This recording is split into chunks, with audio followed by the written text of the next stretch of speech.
vous fassiez 15 secondes de silence pour enregistrer plutôt que 30 secondes d'émotion pour l'oublier.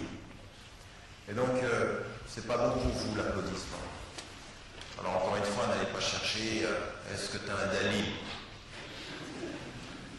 islamique, c'est simplement, vraiment, je pense qu'aujourd'hui, nous avons parfois besoin de transformer les rencontres où nous sommes autant en moins d'émotion pour se faire plaisir et plus d'intelligence pour exiger de soi.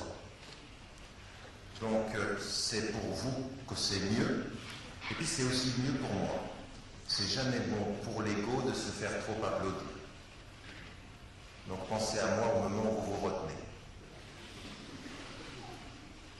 Je disais donc que la question et l'équation est à la fois simple, mais individuellement prégnante, importante, parce que finalement, si on se pose la question d'identité, si on pose la question de son comportement personnel, quotidiennement, dans sa façon d'être, dans sa façon d'agir, dans ses choix individuels comme étudiant, dans ses choix individuels comme enfant, mais dans ses choix individuels comme parent, au bout du compte. Parce que vous pouvez vous poser la question dans tous les sens, mais il y a bien des choix éducatifs à faire. Est-ce que l'idée, c'est finalement de faire le choix de l'éducation la plus compétitive pour être dans l'avant-garde du progrès, ou parfois d'être capable de faire le choix de l'éducation la plus substantielle pour être au cœur du mouvement et faire les bons choix. C'est-à-dire, non pas d'être à l'avant-garde pour faire comme les autres, mais être fidèle à soi pour contribuer à ce que peut apporter une civilisation, une culture, une religion et une société.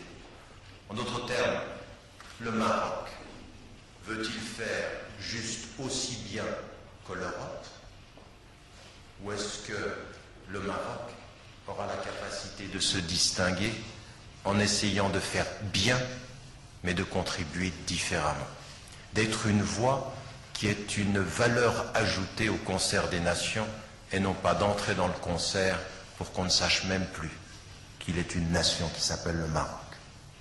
Êtes-vous destiné à disparaître dans le concert des nations ou à apparaître? Non pas apparaître par votre différence culturelle, mais à apparaître comme une visibilité de la contribution. Êtes-vous une nation de la contribution ou êtes-vous une nation du suivisme? Êtes-vous pour faire comme eux ou êtes-vous pour faire comme soi dans l'addition de ce qu'ils font eux? En d'autres termes, qui êtes-vous? Et c'est bien la question de l'identité. Mais c'est une question de fond. Et c'est une question que je renvoie aux étudiants, comme aux parents qui sont ici, comme aux journalistes, comme aux intellectuels.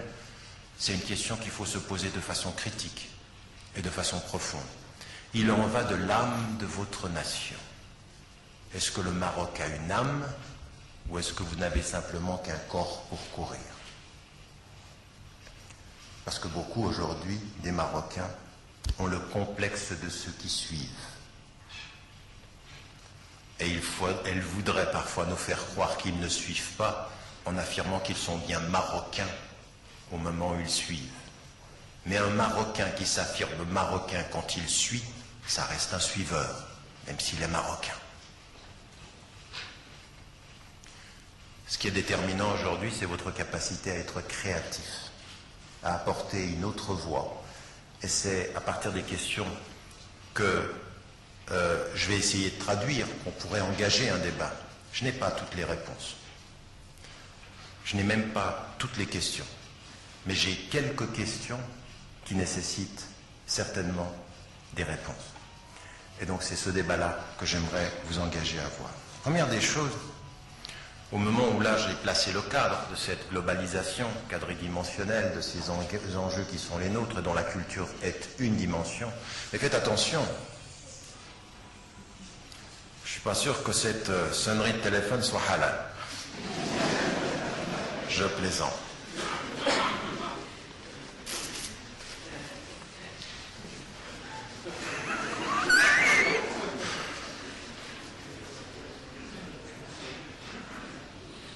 Ce que je voulais dire, c'est quand on parle de culture, il faut qu'on soit bien d'accord. Une décision quant à sa culture est une décision qui a 3 dimensions de fait. Elle a une dimension politique. Quand on dit qu'on défend sa culture, quand on promeut sa culture, quand on définit sa culture, on fait un choix politique, un choix de gouvernance, au sens où on prend des décisions d'orientation politique. Il n'y a pas de culture aujourd'hui sans politique de la culture, sans un choix politique. Et donc il ne faut pas faire semblant que de parler culture, c'est uniquement parler d'art et de musique. Non, ce sont des choix politiques aussi. Mais ce n'est pas simplement le choix politique de l'État. Tout ce que vous avez décidé de consommer culturellement traduit chez vous une position politique dont vous pourriez ne pas être conscient. Il y en a certains qui pensent avoir des idées de défense de la nation marocaine, mais dans leur choix de culture, ils ont une politique de la compromission, une politique de la disparition. Ils consomment aliénés et s'expriment affirmés. Mais ce qu'ils disent n'est pas ce qu'ils font. Ils consomment au quotidien ce que leur conscience n'a même pas traduit au fond de ce choix politique que vous faites quotidiennement.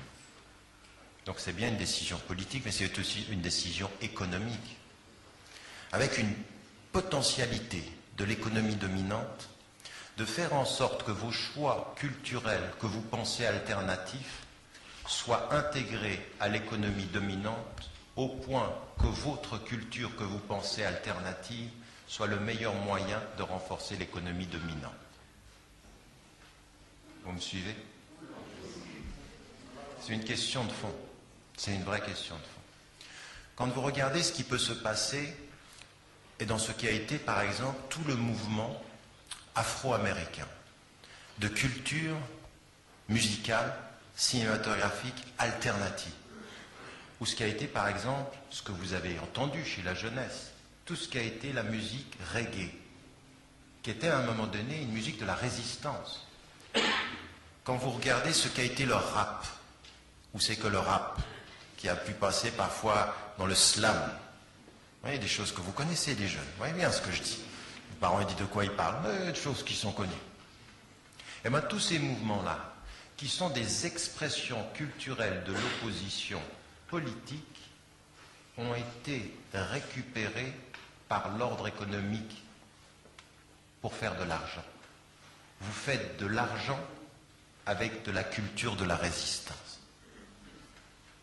Même dans la tenue vestimentaire, vous avez des jeunes qui s'expriment contre un système et s'habillent système. Ils sont l'expression vestimentaire d'un système que leur bouche rejette, mais que leur corps projette et enracine. C'est un choix politique et c'est un choix économique. Ça veut dire que c'est vraiment à ce niveau-là de compréhension dans notre vie quotidienne qu'il faut aller. La cohérence est celle-ci.